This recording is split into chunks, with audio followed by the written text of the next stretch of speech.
Happy President's Day again. Let's go through the numbers today. We have a number of announcements. Overall statewide positivity, 3.53. Good news. Statewide deaths, 103. Terrible news. They're in our thoughts and prayers. Statewide hospitalizations, 6,600. That's good news. Statewide ICU, down 15. Intubations, down 6. Good news. Good news overall, the positivity post-holiday increase has continued to decrease. Congratulations to New Yorkers. We went from 7.9 down to 3.7. That is very good news. Hospitalizations are down.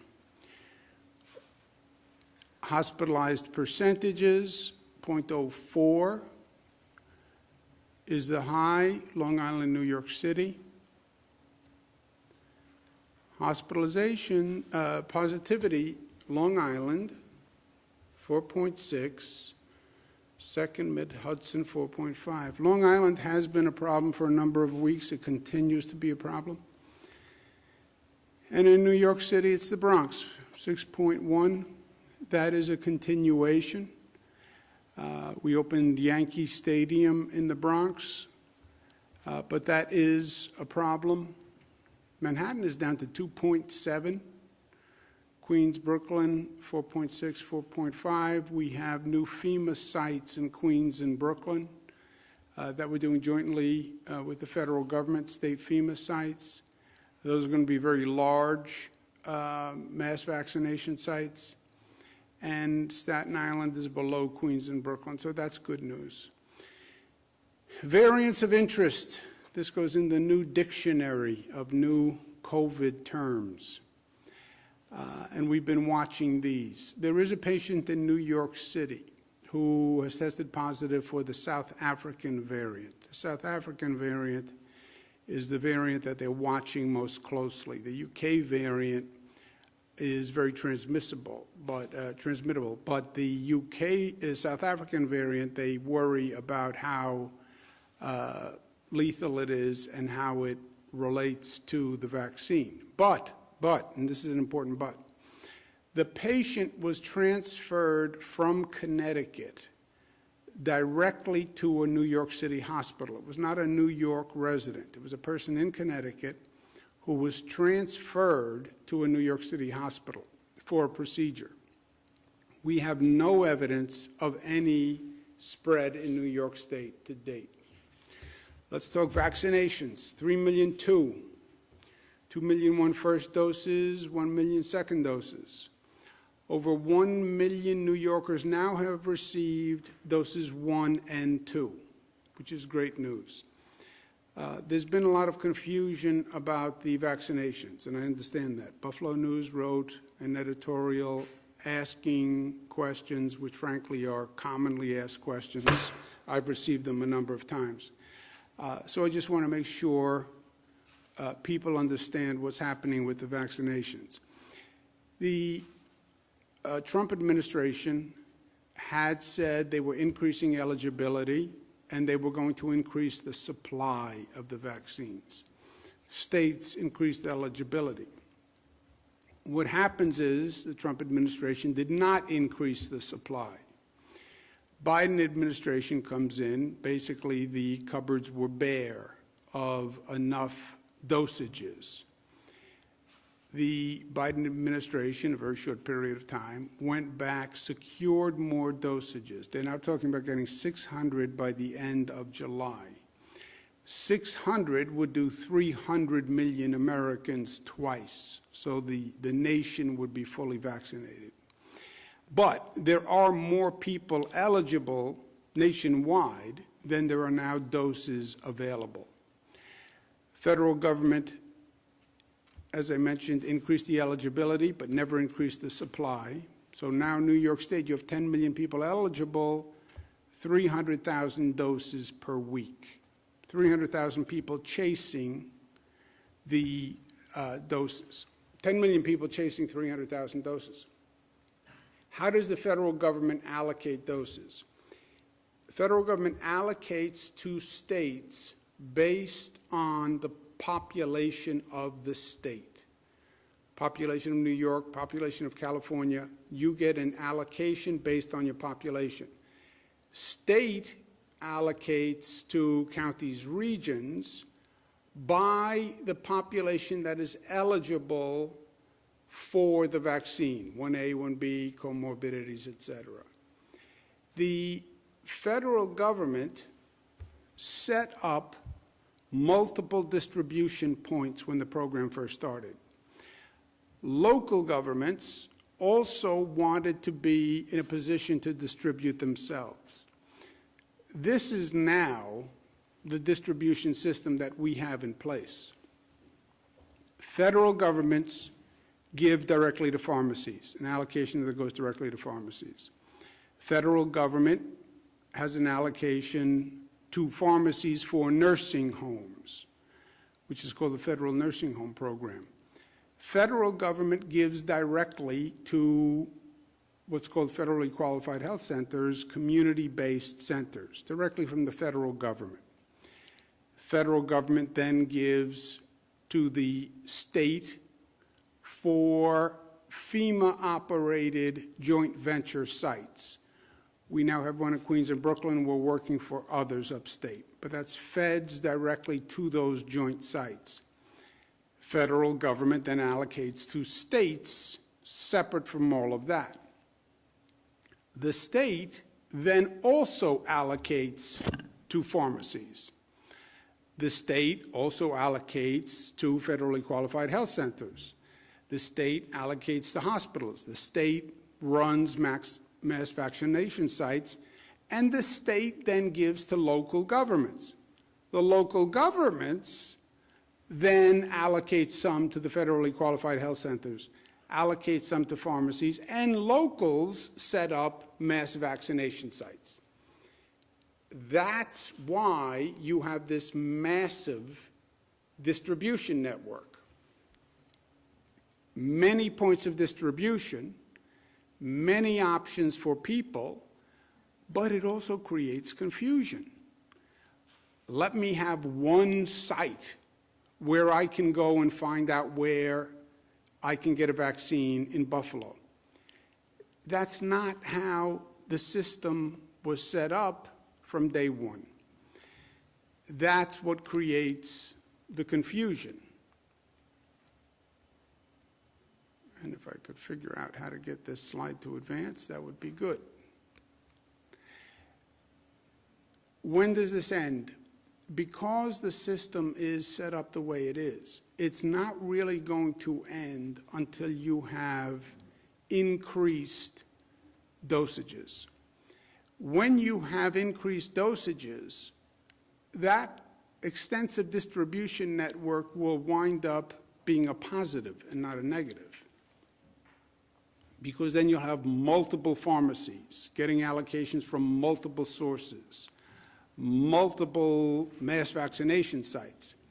But there is a downside to coordination in the meantime. Again, with the additional purchase of the vaccinations from the federal government, June, May, you should see the situation flip where all those distribution points will make it easier for the consumer. But right now, yes, there are multiple distribution points. County runs a site, state runs a site, city runs a site, federal government gives to pharmacies, et cetera. The NGA, National Government Association, I met with the president last week. We sent a letter today asking for more coordination and clarification of this distribution site. The letter basically said, when CDC does their reporting, please separate out all of these different distribution points so it's clearer for people. In other words, when we receive allocations from the federal government, we being the state, some are for the first dose, some are for the second dose, some are for the nursing home program, and then you have the federal government sending to pharmacies and the federal government sending to federally qualified health centers. We need better coordination between the federal government and the state government so we know what pharmacies they're sending to. We don't send to the same ones. Local government doesn't send to the same pharmacies because some pharmacies do a better job than others. Some pharmacies are already getting a distribution. So if the federal government is sending to CVS, then I wouldn't send to CVS. So we're asking for coordination with the federal government in those regards. On COVID overall, follow the science, follow the data. My great graphic with the valve that nobody likes. The COVID numbers are down, so we adjust. We've opened indoor dining in New York City. We adjusted the curfew. Today we're going to talk about the MTA and increase in capacity there. And we have two special guests. We have Sarah Feinberg and Pat Foy from the MTA. And there they are. Smiling Pat Foy. Take off the mask so we can see the smile, Pat. There it is. There you go, Governor. Sarah Feinberg. Good to see both of you. And we've been talking about increasing capacity in the MTA. The numbers are down. So let's start with Sarah Feinberg, and then we'll turn it over to Pat to tell us what the thinking is. Or do you want to go first, Pat? It's up to you. Governor, let me start, and then I'll turn it to Sarah. Governor, thanks for inviting us today. We're here today to update on two key issues, Governor. First is the safety and security of our system, and second is a phased reopening of the subways, coinciding with New York's gradual reopening from COVID-19. First, a word on the events this weekend. The crime spree that occurred and resulted in two people tragically losing their lives was horrifying and shocking. We grieve with the victims of these terrible crimes and their families. I want to personally assure every customer and every single employee of the MTA that your safety is our highest priority. That's why yesterday my colleague Sarah Feinberg, New York City Transit Interim President, and I sent a letter to Mayor de Blasio and Police Commissioner Shea requesting that an additional 1,000 NYPD officers be assigned to the Transit Bureau of the NYPD to patrol subways and buses. As you remember, the MTA began calling for additional police officers in the system well over a year ago. And it was the right call then, and it remains the right call now.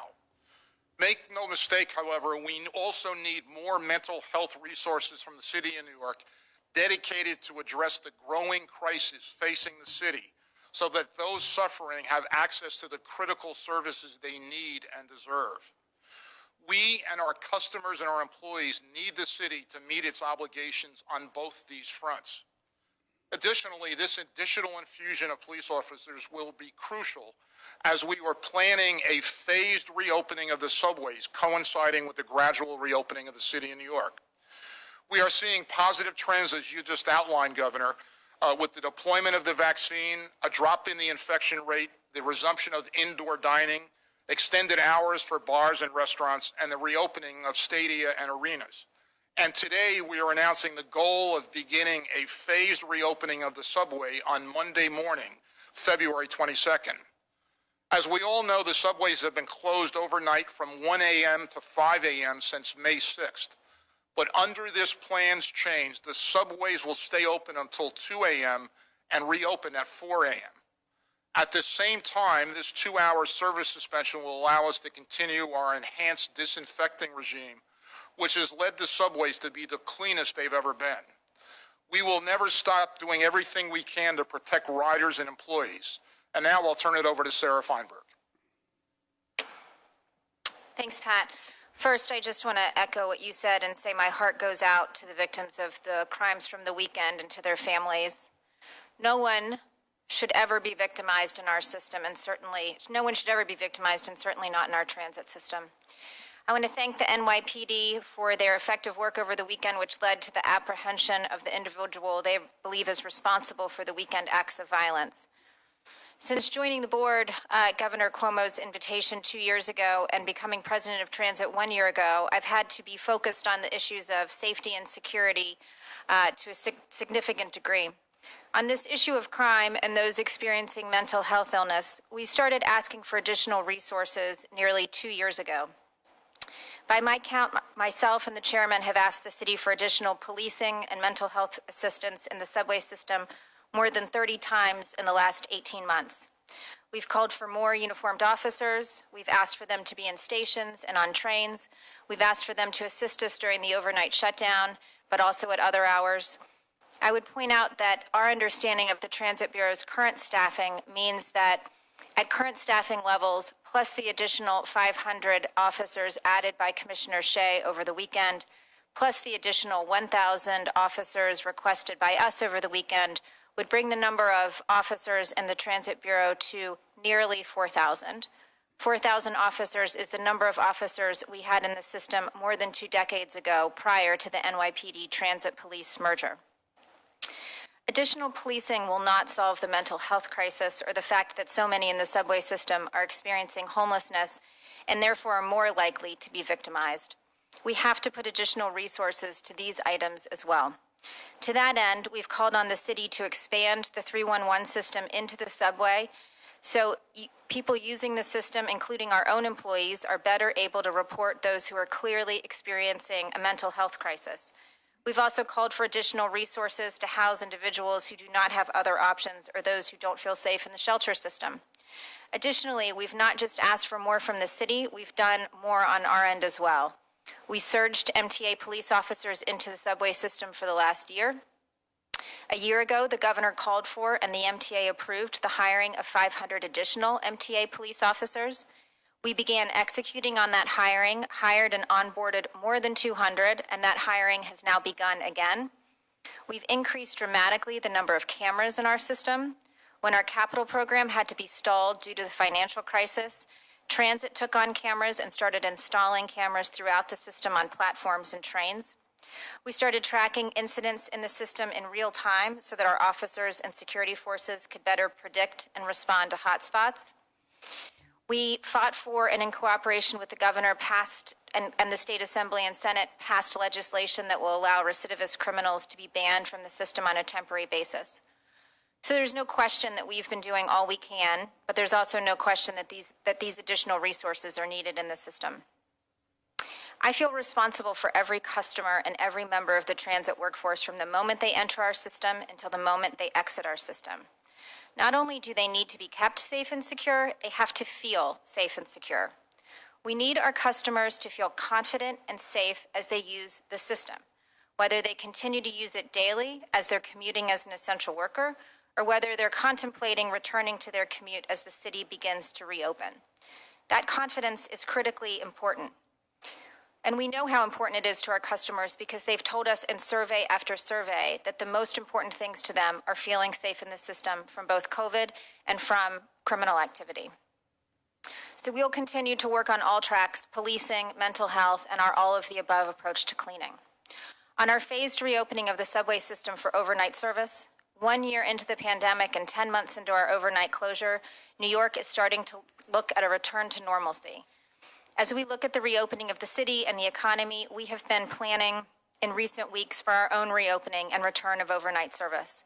And we have determined that a shortened overnight closure is an appropriate step forward towards the return of around-the-clock service. To be clear, we will continue our cleaning regimen. We've been doing so for many months now, and we will continue to do so. We clean our system 24 hours a day. We clean and disinfect stations twice each day. We clean and disinfect subway cars multiple times each day. That will continue. When we are closed from 1 to 5, we are able to clean much more efficiently without customers in the system. That window of cleaning will now go from 1 to 5 to 2 to 4. We are confident that we can maintain the cleaning and disinfecting that we have been able to do thus far. The CDC, New York State Department of Health, FTA, and EPA all continue to advise that we should continue with our all-of-the-above approach to cleaning, and we will do so. Again, public confidence is paramount. In order for the city to truly reopen, the subway system has to be safe and secure, and our customers need to feel that. To our customers, I thank you for your patience and vigilance and for sticking with us. Thank you, Governor. Well, thank you, Sarah, and thank you, Pat. Look, the MTA is critical to what we're trying to do. As you know, we're proceeding down several tracks at the same time. We want to control the COVID infection rate. We want to, second track, we want to increase the vaccination rate. And third, we want to accelerate the reopening and stimulate the reopening of the economy. Many people have had significant pain and suffering with this economic shutdown.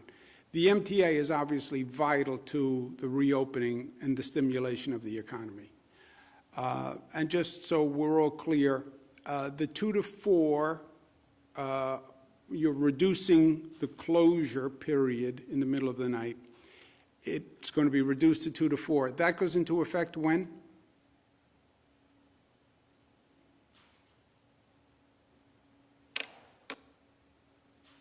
Yep. Do we have Pat's audio? I believe you said. Governor? There you are. Monday morning, February 22nd, Governor. Monday morning, February 22nd. Okay. You'll still be cleaning. Yes, sir. You'll still be cleaning the trains, which is very important. CDC says it. The health experts say it.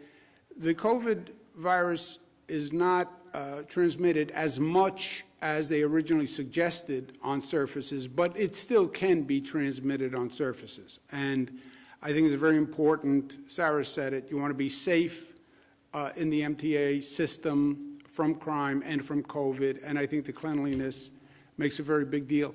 Also, when you're as old as I am, the trains have never been as clean as they are now. You know, silver linings.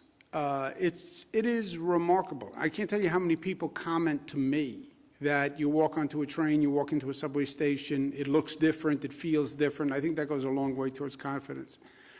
So kudos to you and to the entire team. And on crime, I can't agree more. When you said, Sarah, we would be at 4,000 would be a level which is going back probably 30 or so years. At 4,000. 4,000 was if the city gave you an additional 1,000 from where we are now, right? You would be, with the city giving 500 more police officers, we're at 3,000, not 4,000. If they honored your request for an additional 1,000 above the 500, then we would be at 4,000, and 4,000 is only where we were 30 years ago. Is that right? Did I get it right? That's right. So, you know, obviously I defer to the NYPD on their own employee list, but our understanding of the Transit Bureau staffing at this point is that they're at about 2,500 officers. With the addition of the 500 over the weekend, that gets you to 3,000.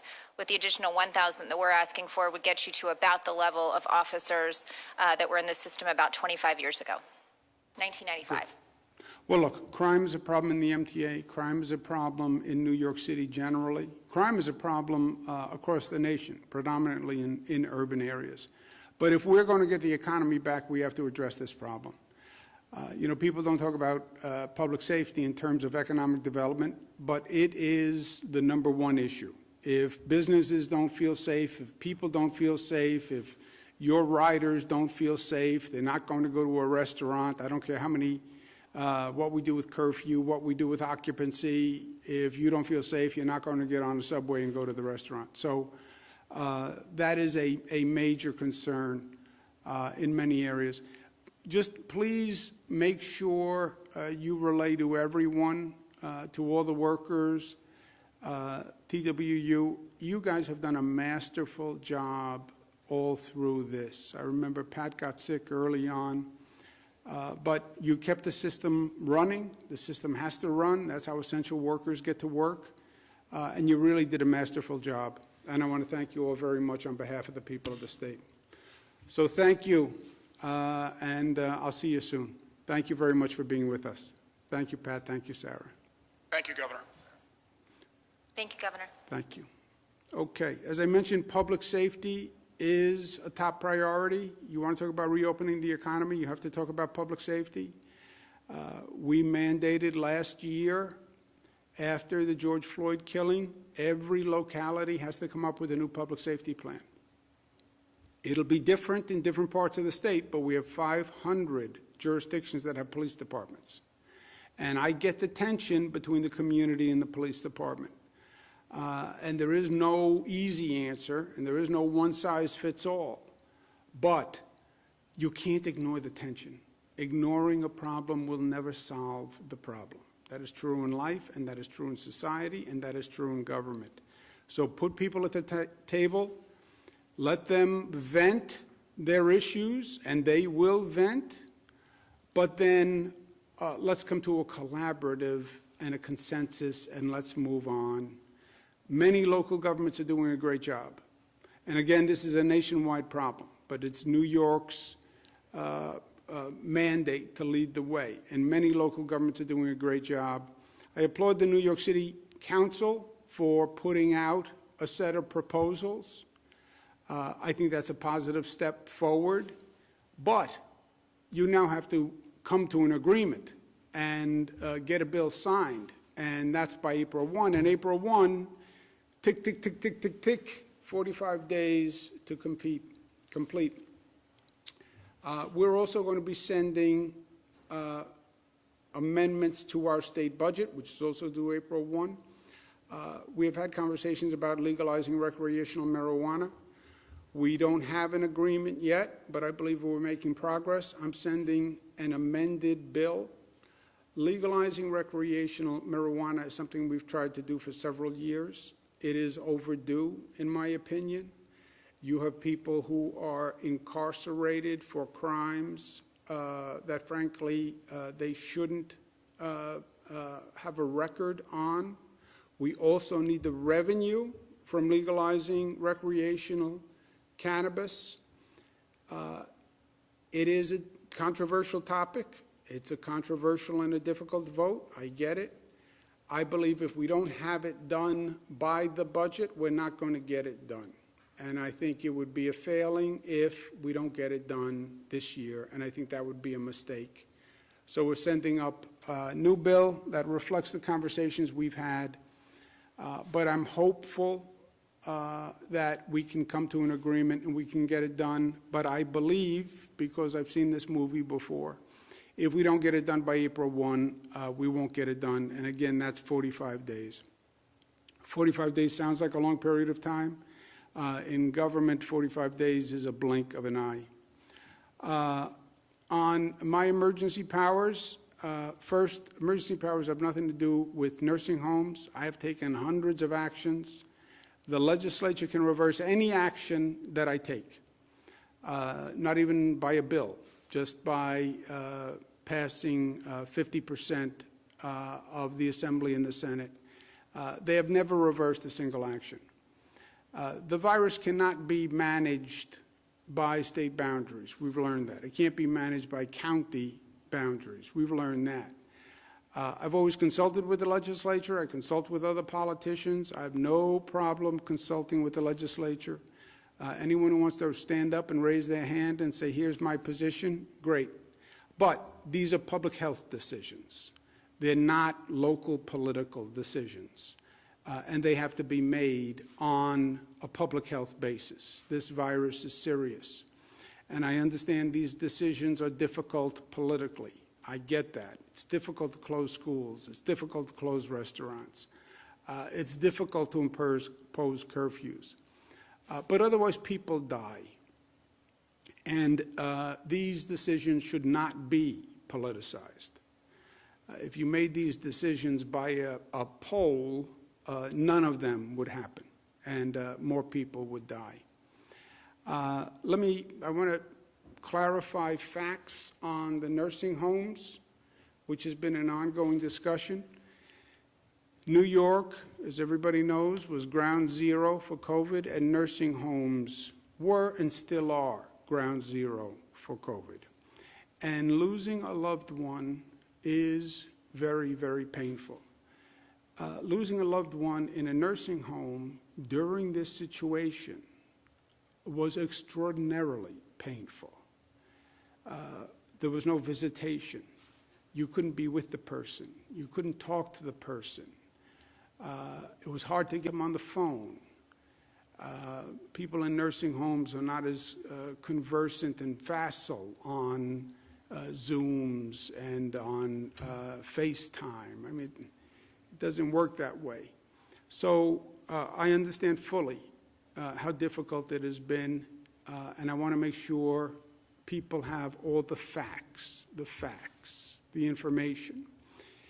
This past year, there is a toxic political environment, and everything gets politicized, and there's political spin, and then there are facts.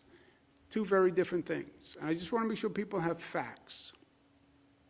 Last August, Department of Justice sent a letter to Democratic governors, 4 of them, New York, New Jersey, Michigan, Pennsylvania, asking for information on public nursing homes.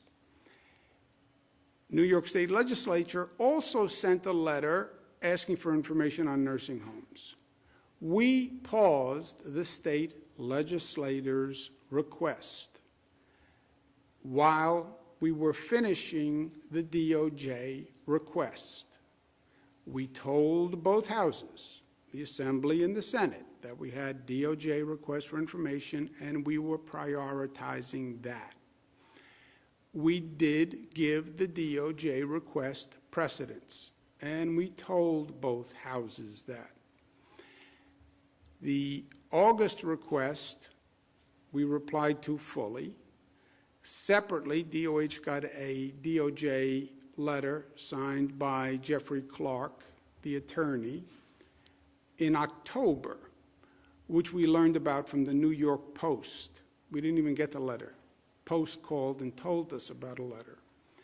And that requests information on an investigation on private nursing homes. And we have been voluntarily producing information for that on a rolling basis as recently as January 8th, as offered by DOJ, the rolling basis production. Second, we paused the state legislature's request.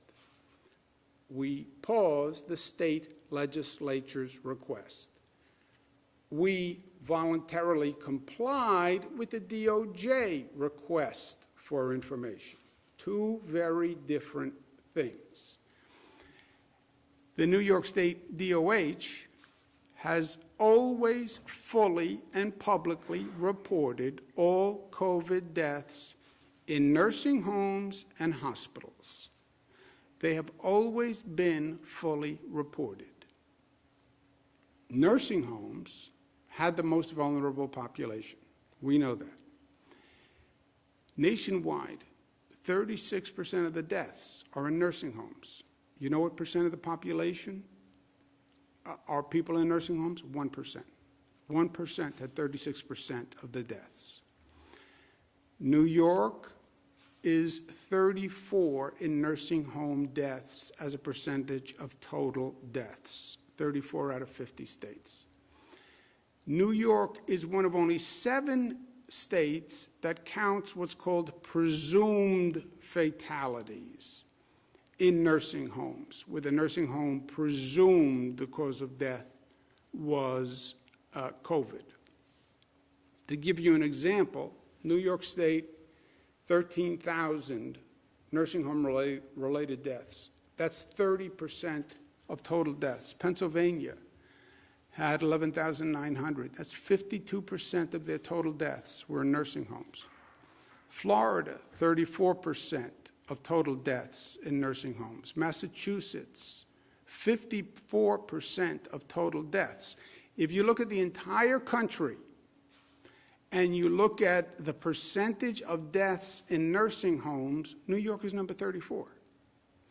You have some states that up to 73% of the people who died in nursing homes. COVID preys on senior citizens, older people, weaker people. We've always known that. That is a fact.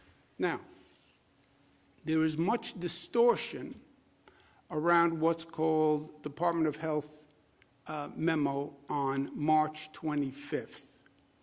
And I want to make sure that we get the facts on this. On March 13th, Federal Center for Medicaid and Medicaid Services, what they call CMS, and on March 23rd, the Center for Disease Control, CDC, put out guidance sending people from hospitals back to nursing homes. New York State DOH followed that guidance. 12 other states, at least, followed that guidance.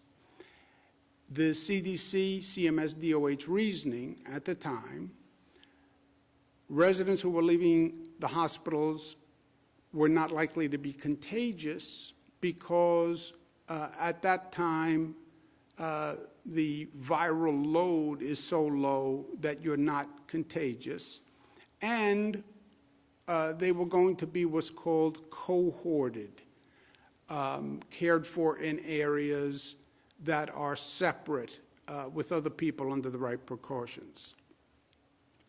Patients, particularly senior citizens, should not remain in hospitals longer than necessary because they can get a secondary infection. That's true all across the board, especially with seniors. They try to get the procedures done. They try to get people out of the hospital before they can come up with a secondary infection that's problematic. The patients were not sent to nursing homes. The nursing home had to agree that they could care for this person. That is a matter of law. They cannot accept a patient who they are not prepared to care for properly, staff, PPE, ability to cohort. That is in the law. If they don't do that, they violate the law. At the time, remember what was going on in March. The experts were projecting that our problem and our critical need was hospital capacity. We sat here every day with the hospitalization chart. We were looking at up to 140,000 people hospitalized. We have less than 50,000 hospital beds. That is the calamity. Remember, March 25th, that's right when the New York City Health and Hospitals, Elmhurst Hospital collapsed. It was national news. I remember it like yesterday. And we're watching the TV every night and watching Italy collapse and people die because they can't get into a hospital. We're watching China with a hospital capacity issue where they were building thousands of new hospital beds. That's what was going on. That's why the CDC and that's why CMS made those decisions. And at the time, CDC, CMS, there were White House task forces, there were daily briefings. Everyone was focused on this issue. This was not a little issue. All the best minds were looking at it. Fact, of the 613 nursing homes, we have 613 nursing homes in the state. 365 received a person from a hospital. Of the 365 that received a person from this March 25th guidance, which was then superseded in May, 98% of those 365 already had COVID in their facility. COVID did not get into the nursing homes by people coming from hospitals. COVID got into the nursing homes by staff walking into the nursing home when we didn't even know we had COVID. Staff walking into a nursing home even though they were asymptomatic because the national experts all told us you could only spread COVID if you had symptoms. And they were wrong. COVID may have been brought into a nursing home because visitors brought it in and didn't know they were contagious because the guidance was you can only be contagious if you have symptoms, if you're sneezing, if you're coughing. That turned out to be wrong. That's how COVID got into the nursing homes. 98% of the people who took a person back from a hospital who was probably no longer contagious already had it in the facility.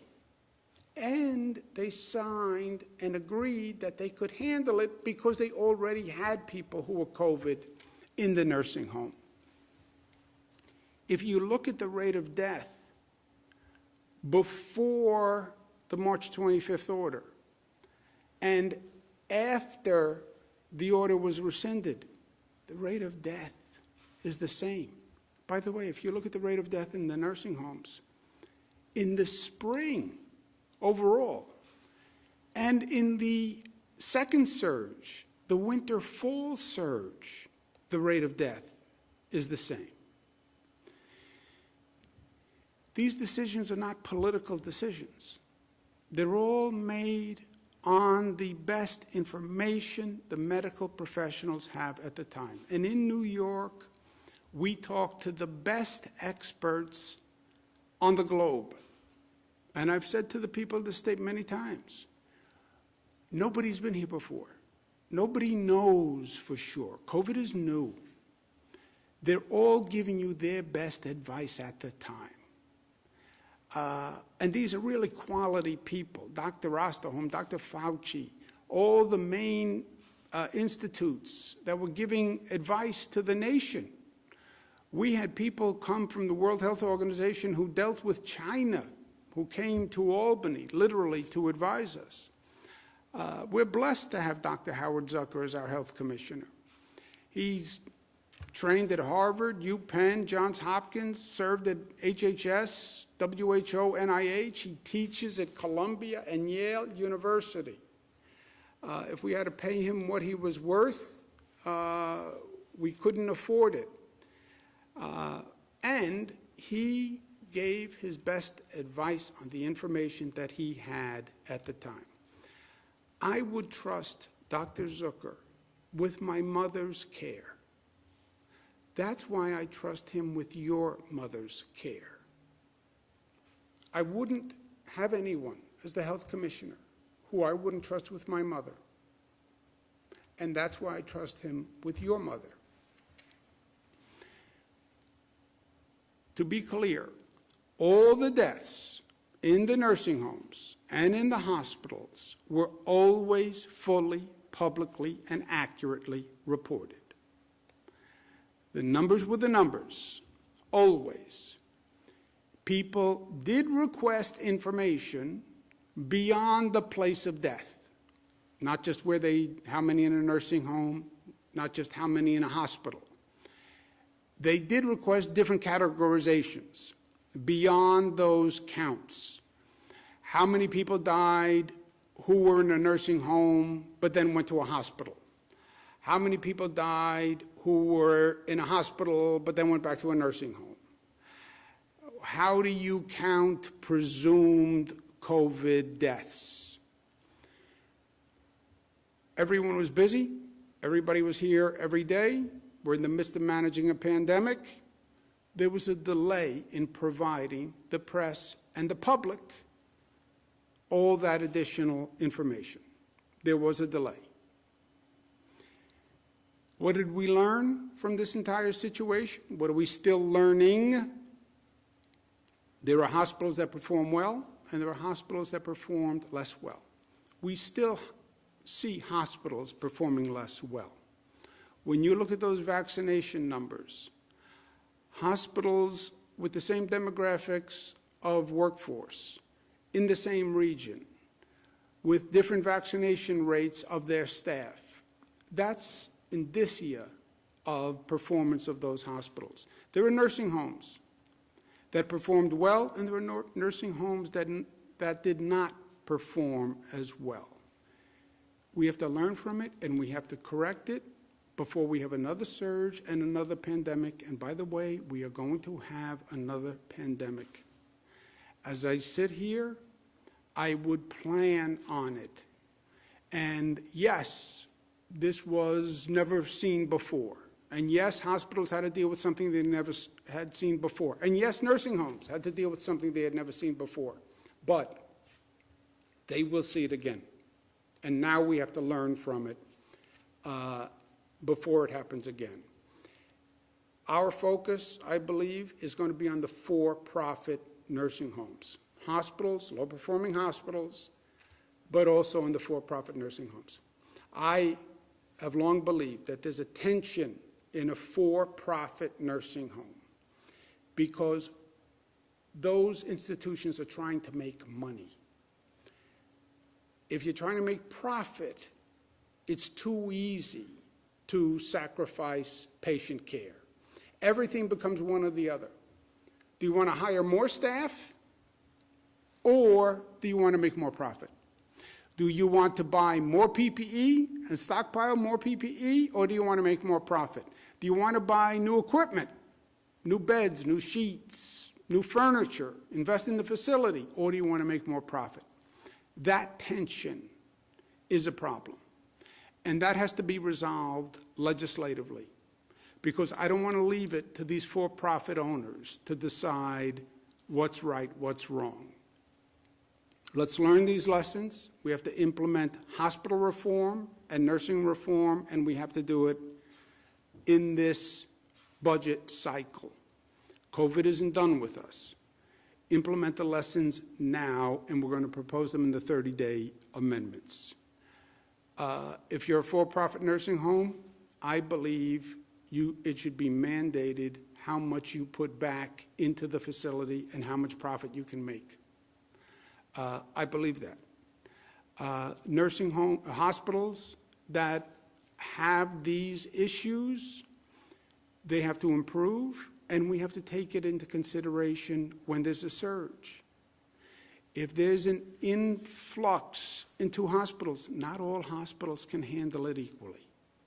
And that's why you saw some hospitals fail.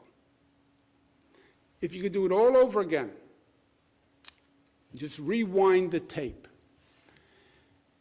I understand the public had many questions and concerns, and the press had many questions about nursing homes primarily. And I understand that they were not answered quickly enough. And they should have been prioritized and prioritize those requests sooner. I believe that. I understand the reasons. I understand that there was a lot going on. Everybody was working 24 hours a day. Everybody was overwhelmed. We were in the midst of dealing with a pandemic and trying to save lives. They were answering DOJ.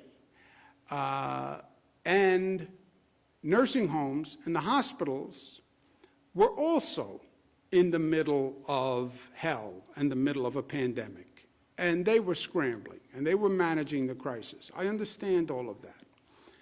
But the void we created by not providing information was filled with skepticism and cynicism and conspiracy theories, which furthered the confusion. Nature abhors a vacuum. So does the political system. You don't provide information, something will provide the information. Most of all, the void we created allowed disinformation. And that created more anxieties for the families of loved ones. I've had hundreds of conversations. People couldn't get into the facility to see their loved one. They couldn't get them on the phone. They couldn't get staff on the phone to get answers. They were powerless. They were helpless. They were literally physically removed and isolated. Loved ones died alone. Loved ones died alone. Fathers, mothers, brothers, sisters died alone. It was horrific. It was horrific. And then the void in information that we created started misinformation, disinformation, conspiracy theories, and now people have to hear that. And they don't know what is the truth. The truth is everybody did everything they could. The truth is you had the best medical professionals and advice on the globe. The truth is it was in the middle of a terrible pandemic. The truth is COVID attacks senior citizens. The truth is, with all we know, people still die in nursing homes today. People still die every day. We're testing the staff twice a week. There's no visitation. People still die. You would have to hermetically seal a nursing home. They actually tried this in France, where the staff lived in the nursing home. Anybody can bring it in. A delivery man brings it in. The heating repairman brings it in. The food service brings it in. Staff person goes home, meets with their family, someone in the family has it, staff member comes back, the staff member brings it in. Even when you're testing twice a week, you'll get people who have it and you'll miss them in the twice a week. That is the reality. But not providing the information creates the void. The void allowed misinformation and conspiracy. And now people are left with the thought of, did my loved one have to die? And that is a brutal, brutal question to pose to a person. And I want everyone to know, everything was done. Everything was done by the best minds in the best interest. And the last thing that we wanted to do, the last thing that I wanted to do, was to aggravate a terrible situation. There is no good answer when you lose a loved one. I lost my father years ago. I still go through it over and over and over again. What should I have done? What could I have done? What should I have said to the doctor? I probably always will. Last thing I wanted to do was to aggravate that for anyone. With that, let's take questions.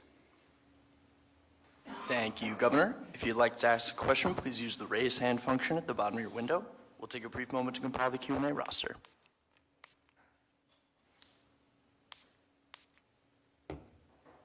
Governor, your first question comes from Steve Burns at WCBS 880. Steve, your line is now open. Please unmute your microphone.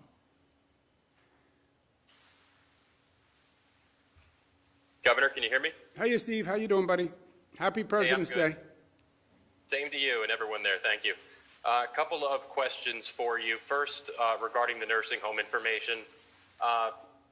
Given that the explanation has been that there was the DOJ request that had to be handled first, the legislature, I've seen a few tweets from some lawmakers saying, basically, why didn't DOH inform the legislature that they had this DOJ request and that they couldn't handle the lawmakers' request at the same time? Secondly, on subways, I know the MTA's request for an additional 1,000 officers also coincides with this police reform initiative, and I'm sure a lot of those initiatives will have to do with mental health, police responding to mental health situations. Do you feel like it's the right move to send another 1,000 officers into the MTA system to primarily deal with people having mental health problems? Yeah, Steve, good question. Two questions. First one, both houses were told. State legislators are wrong. Both houses were told that we had the DOJ request and we were going to give precedent to a DOJ request. They were both told. And yes, we gave the Department of Justice request precedence over the state legislator's request. True. Federal government took precedence over the state legislators' requests. I know there are state legislators, I've spoken to them, they said, well, we're just as important as the Department of Justice. I understand their point of view. We gave precedence to the Department of Justice, we told the Assembly that, we told the Senate that. And that's what we did. And we're also in the midst of managing a pandemic, and Dr. Zucker's here every day, and Dr. Zucker's here every night at midnight, and Dr. Zucker's dealing with the hospitals, et cetera. But yes, we prioritized DOJ over the state legislature, and that's what they focused on. And forget, not besides the state legislature, there were people requests, there were press requests that were not answered on a timely basis, and that created the void that I'm talking about. And then once you create a void, people spread disinformation, this conspiracy theory, they're not giving you this information because of this, because of this, because of this. And if you lost a loved one and you're hearing all these theories and all this negativity, then you say, maybe my father didn't have to die. And that's the unfortunate circumstance. But short answer, Steve, they did know. They did know. They were told, Assembly and Senate, we have the Department of Justice, we're giving them precedence. On the police reform, I believe you need more public safety in the subway stations. I believe you need better safety, public safety in the city overall. I believe you need better public safety in cities writ large overall. You know, you focus on New York City. We've had situations in Rochester where a 9-year-old girl was pepper sprayed. You have situations in Buffalo where they knocked a protester to the ground. He hit his head. He has ongoing damage. It was on videotape. It was brutal. You have public safety issues nationwide, George Floyd. All I'm saying to New York City is, you figure it out.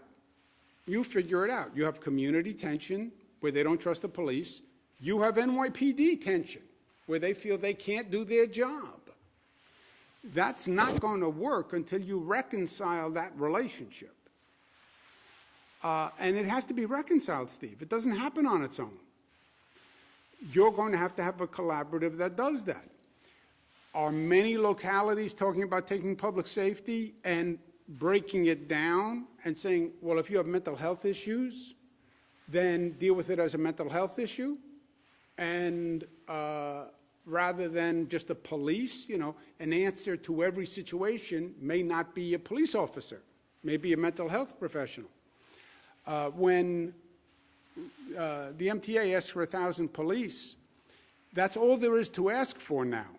If they come up with a new public safety plan and they say, look, we're going to have mental health experts and they're going to deploy to mental health related complaints, fine. Then that sounds right and that sounds sound. And if they come up with a different public safety strategy, then fine. Fit that to the subway station. But right now, all you have are police. There are no mental health experts to request, right? But if they develop that in the plan, I'm sure the MTA will say, fine, just send me people who are responsive to the problem. Real quick on the nursing home data, was there not the capacity in DOH to fulfill both the DOJ request and the legislature's request at the same time? They focused on the DOJ request. You know, Steve, they were dealing with everything at the time. Remember, when you wake up in the morning, job one for the past year has been dealing with the crisis of the moment, right? Dealing with whatever the issue is. Today it's variance of interest. Today it's sorting out the vaccination system. Every day it has been something. and that was given priority. In retrospect, should we have given more priority to fulfilling information requests? In my opinion, yes. Yes, and I think that's what created the void. But do I understand the pressure that everybody was under? Yes, I understand that also. It's not like people were in the south of France, right? It's not like people were on vacation. They were here every day. And fulfilling the information was not fulfilling, for example, the state legislator's request was not given a priority. The DOJ request was given a priority. That is a decision that was made. But it was informed, the houses were both informed. They can't say they didn't know, Steve, you know? You ask me for an interview, I say, I can't do your interview now because I have to do XYZ interviews. They knew.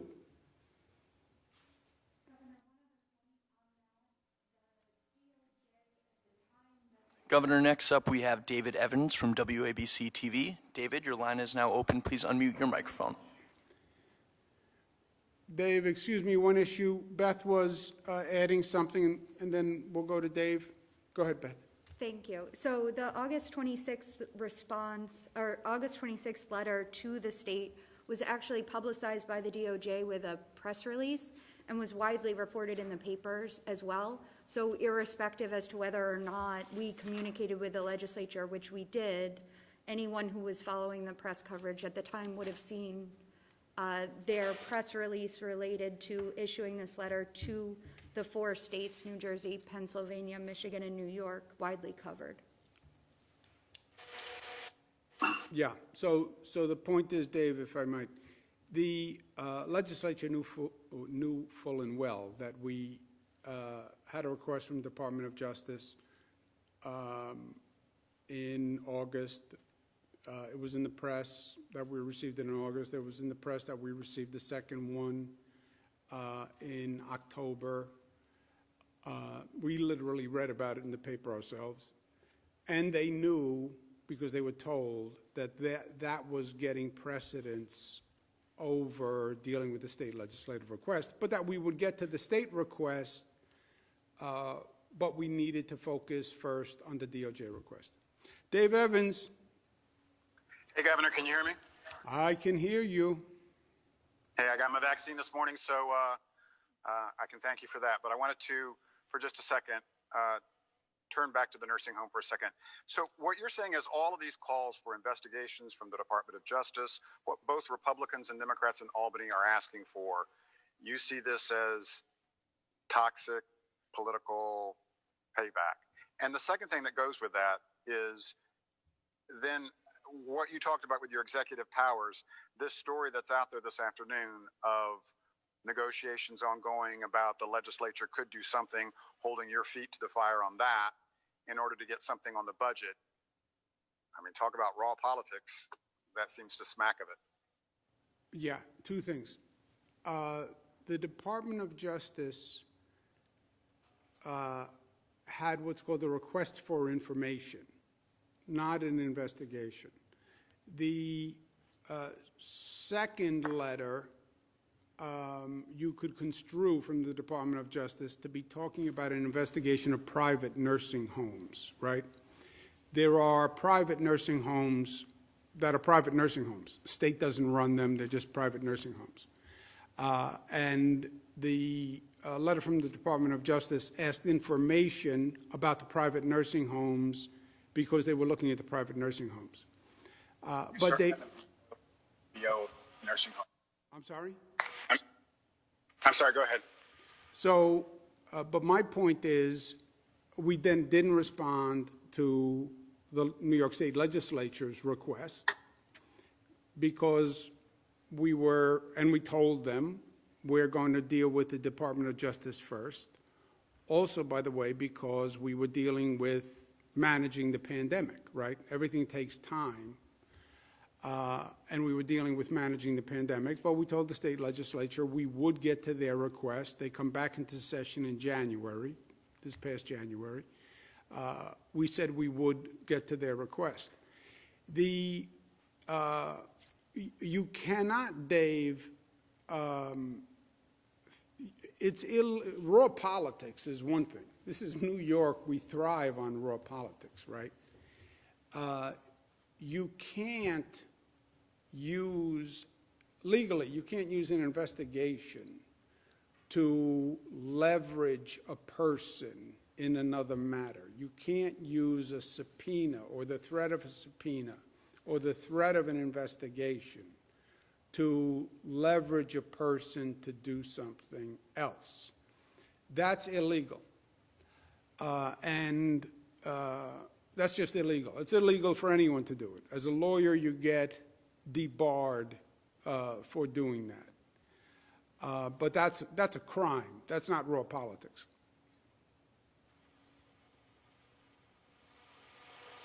Next question, operator. Governor, next up we have Dennis Slattery from the Daily News. Dennis, your line is now open. Please unmute your microphone.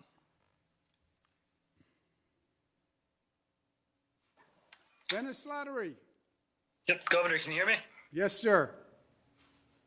All right, great. I have two questions. Just going back to the DOJ request. It was not initially a probe. It was a request for information, but the initial one from August was a very narrow scope, only asking about state-run facilities. I'm just curious when you informed the legislative leaders about your response to that and how that would slow down your responding to the state legislators' questions that were posed earlier that month. The first request was for public nursing homes. The second request was private nursing homes. We told the legislature we had the request. We told them we gave that request precedence. More than anything, it was just a capacity issue. Remember, at the same time, we're managing the pandemic. That's what everybody was doing. And these things all take time, and the number one priority was saving people's lives every day.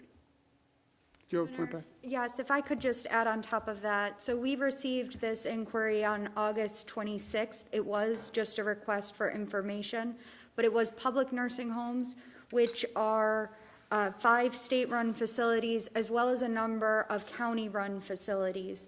And so data had to be collected and reviewed for a number of nursing homes. I believe it was 26 nursing homes that we provided voluminous documentation, and all of that had to be verified. Dennis, you had a second question?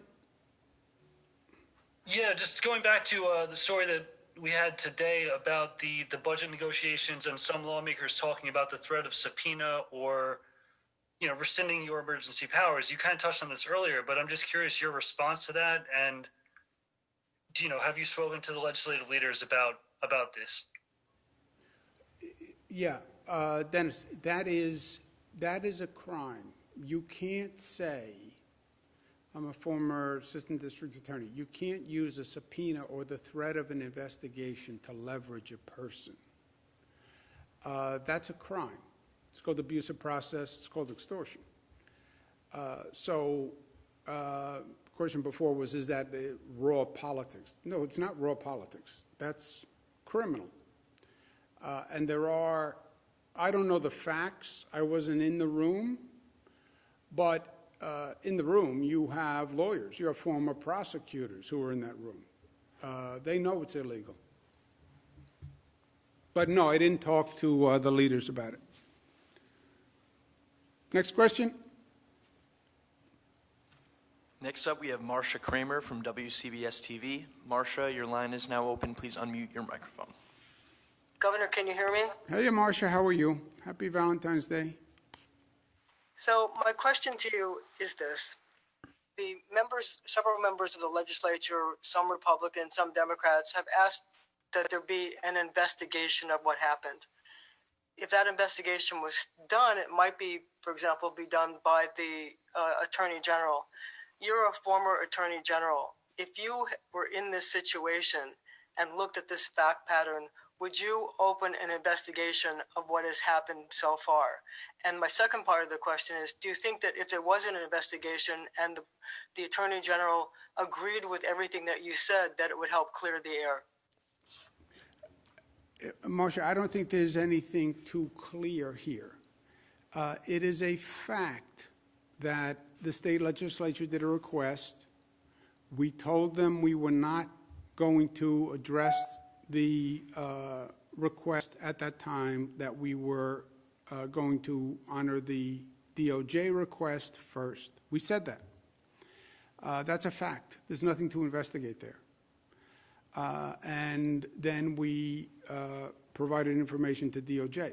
So there is nothing to investigate. I'm telling you, I agree to the legislature's point. They sent a letter, and we said that we would deal with the DOJ first. I agree.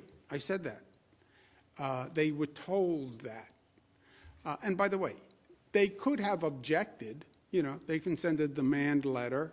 They're not talking about subpoenas. They could have sent a subpoena and said, we don't want to wait for DOJ. We're going to send you a subpoena. They didn't do that. They understood that we were dealing with the pandemic and that we were giving DOJ precedence. And by the way, I think they were right in that. All the numbers we produced were exactly right. We didn't provide all the information that was requested. That did create a void, and misinformation did fill the void.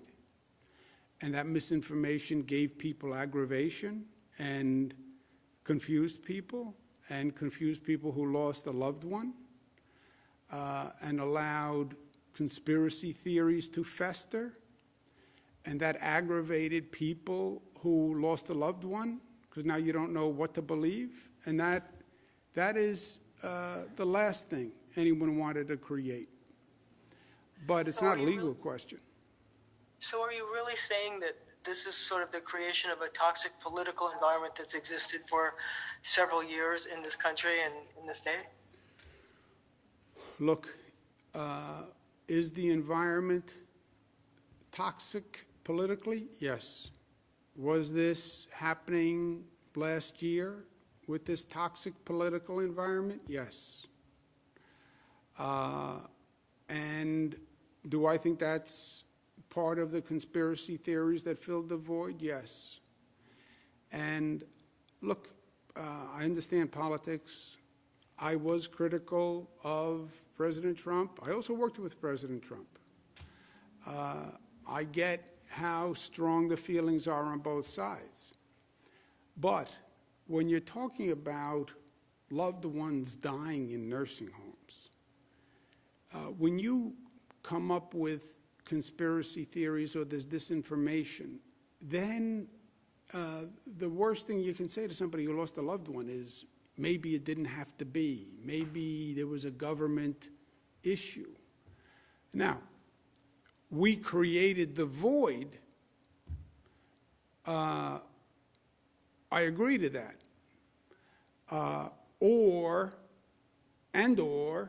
we didn't constantly fight back every rumor, every piece of disinformation, which in this environment is a full-time job. And that's what I want to do today to the people who lost a loved one. All these theories, March 25th memo did this. No, it didn't. Well, the state numbers were wrong. No, they weren't. Well, that's how COVID got into a nursing home. No, it isn't. 613 nursing homes, 365 people went back. 98% of them have COVID already. Well, we made the nursing homes take these people. No, we didn't. The nursing home had to say that, by law, that they were in a position to deal with it. So I want people to have the facts, because these were the best professionals doing the best they could. And by the way, Marsha, I want people to have the facts so they have an understanding and peace with the situation. People still die in nursing homes. They still die. Back then, we didn't have COVID tests. We didn't have the capacity.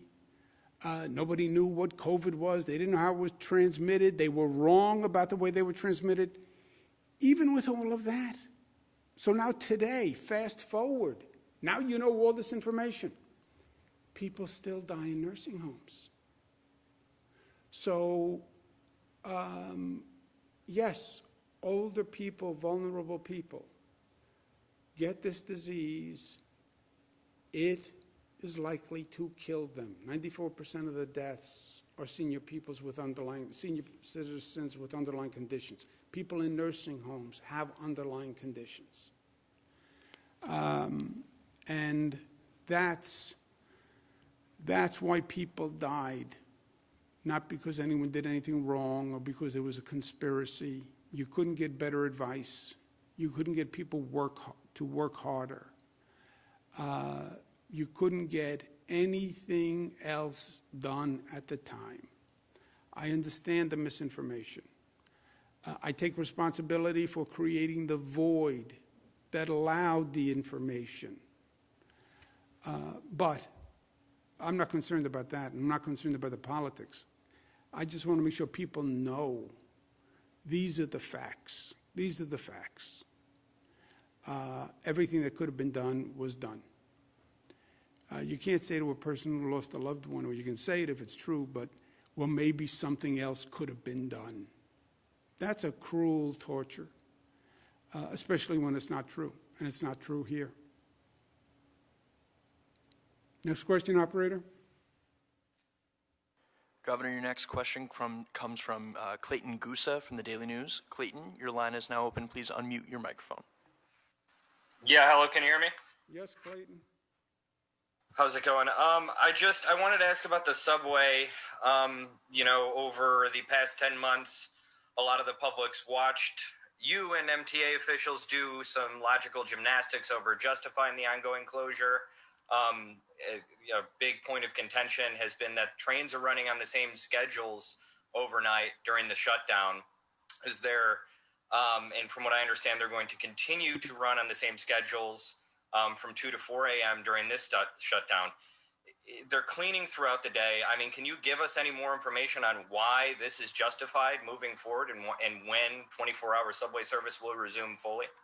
Yeah, Clayton, I know your theory that there's no reason to close the subways to clean them. That's not what the MTA says. Also, by the way, if you were right that you don't have to close subways to clean them, then you have to answer why they've never been cleaned before. I don't understand how you can send people in hazmat suits through a train, spraying chemical disinfectant with people on it. I think that's the problem with your theory. You're a passenger, a guy comes through with a hazmat suit with a wand spraying a chemical that kills viruses while I'm sitting on a train, and they're going to spray that on me? So I don't get it. But I know your theory. The MTA says you can't send people with hazmat suits through a train. You can't clean stations with these chemicals with people in the station. They're reducing the period of time of closure from 2 to 4 on Monday.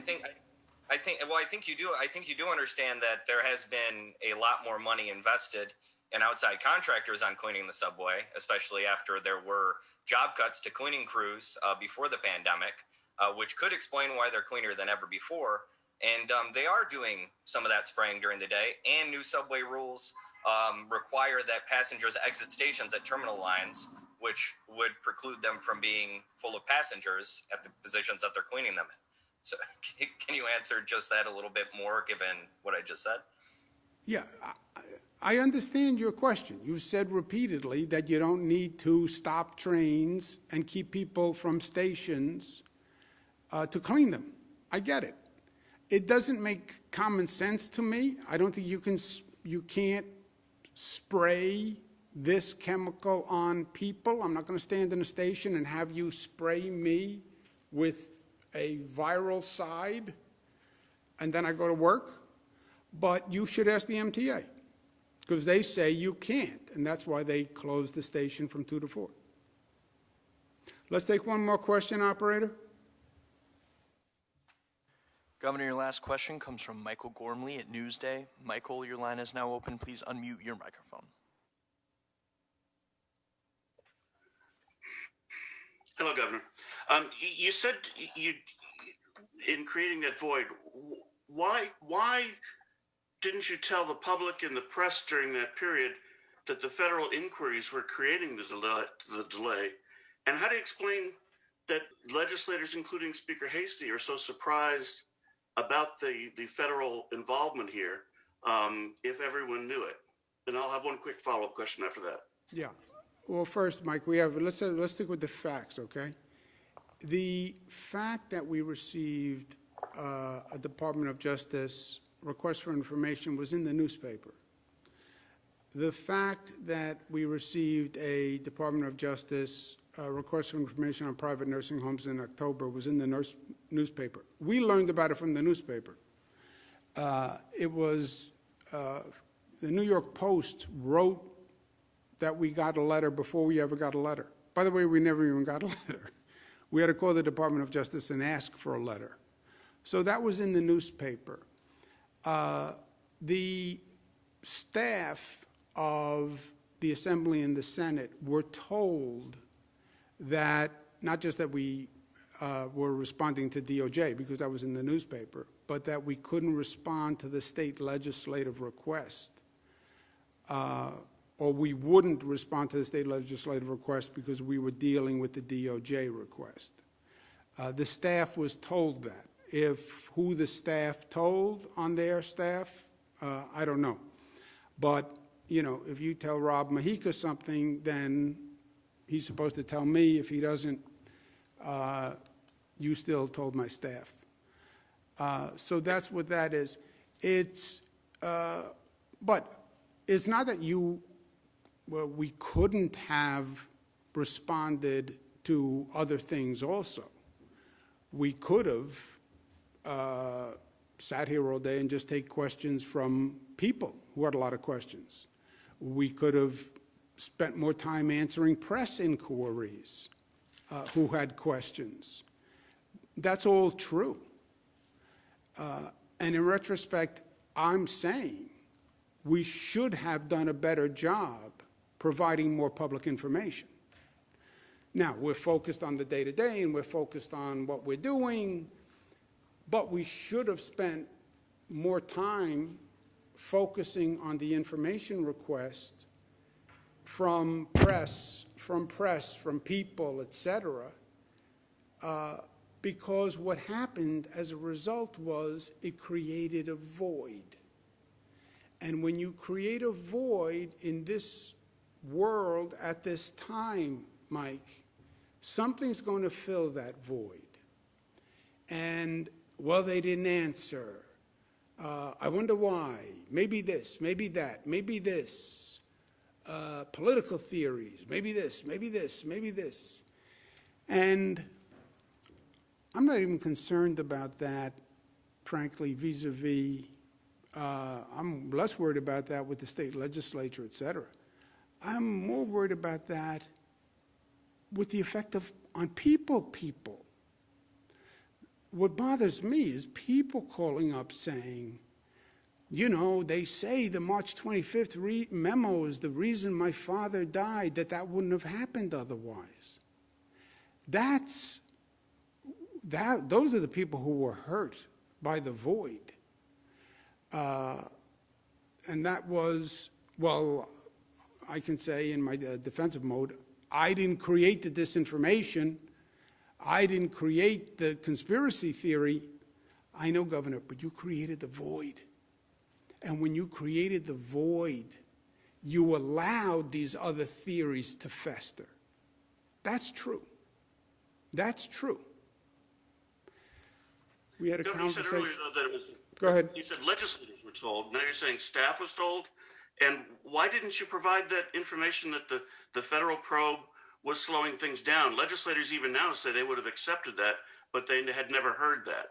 And then one last question. Is there anything that you personally apologize for in this whole process? Yeah, two things. One, let's be clear.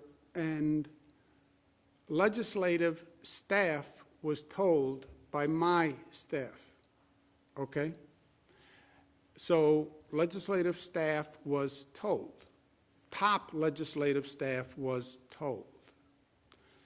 Second, the DOJ letters were in the newspaper, Mike. There was no secret about the DOJ letters. They were in the newspaper. Staff was told that DOJ was, we were giving DOJ precedence. So we told both houses through the staff. That's communication on a day-to-day basis is how it happens. And the legislators have said the same thing to me, by the way. We understand that if you get a DOJ request, it takes precedence. They've said the same thing to me. They say nobody told them that. I understand. We did tell the houses, and I'm sure there was a breakdown of communication now between the staff in the House and the actual legislators. Because every legislator I talked to said the same thing they said to you. We understand if you have DOJ asking questions that takes precedence. So they've said the same thing to me. But the DOJ requests were in the newspaper, so that was not news. And the staff of both houses were told, and that's not news. Apologize. Look, I have said repeatedly, we made a mistake in creating the void. We made a mistake in creating the void. When we didn't provide information, it allowed press, people, cynics, politicians to fill the void. When you don't correct disinformation, you allow it to continue. And we created the void not because people weren't working hard, Mike, because you know how hard people were working. And, well, you should have prioritized providing more information. Yes. Yes. In retrospect, we should have prioritized providing more information. I get the operational demand. I don't like to second-guess my team. They were all working 24 hours a day. You know, remember where this was? You're in the middle of hell during this time. But no excuses, no excuses. We should not have created the void. We should have done a better job in providing information. We should have done a better job of knocking down the disinformation. You'd never knock down all these conspiracy theories, the political conspiracy theories, because they generate 10 a day. But we should have done a better job of providing as much information as we could, as quickly as we could. And we should have done a better job on that. Yes. And no excuses. I accept responsibility for that. I am in charge. I take responsibility.